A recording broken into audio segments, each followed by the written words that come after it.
The 1970s let the good times roll for British Columbia. As its population surged, its economy boomed, and its governments expanded services to keep up with the province's growth.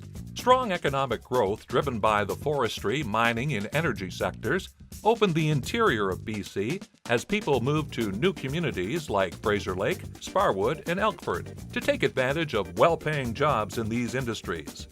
With BC's population nearly doubling between 1949 and 1979, the Agricultural Land Reserve, or ALR, was created in 1973 to protect the province's farmland from development. In this decade, the LGMA focused on improving its programs and training to meet the evolving needs of its members. In 1975, the LGMA secured a $100,000 grant to create new municipal administration courses in partnership with educational institutions, launching new courses at BCIT and Malaspina College, now called Vancouver Island University, as well as creating a new correspondence course.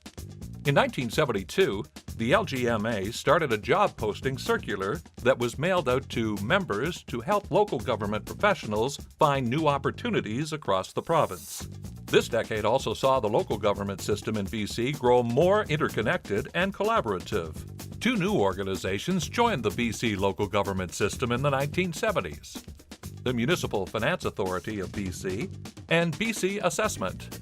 The creation of the Municipal Finance Authority, or MFA, in 1970 allowed local governments to borrow funds to finance critical capital and infrastructure projects, pooling the resources of all communities for the good of all British Columbians.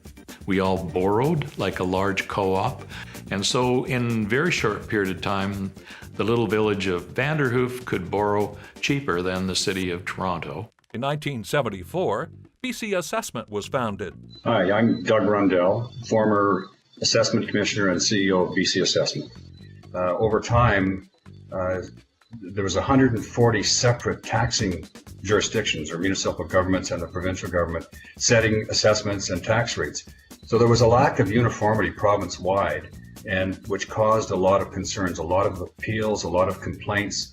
And it was a unanimous recommendation of the special committee to form an organization to take control of the problems and set standards so that uniform assessments could be set across the province.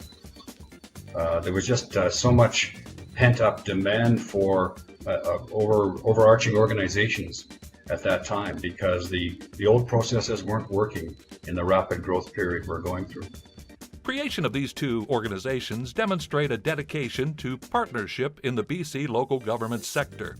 Organizations like the LGMA, UBCM, MFA, and BC Assessment were created for the advantage of the province as a whole, and these organizations continue to work together to improve the lives of every British Columbian. And that's what it was all about, in those early stages was that open communication lines. Everybody was on the same page to make sure the system worked. While the 1970s focused on strengthening the local government system in BC, the recession of the 1980s and a global shift towards small government would represent one of the biggest tests of this system since the Great Depression of the 1930s. Join us for the next episode for 100 Years of Local Government, 1979-1989, The Recession, Testing the Stability of the System.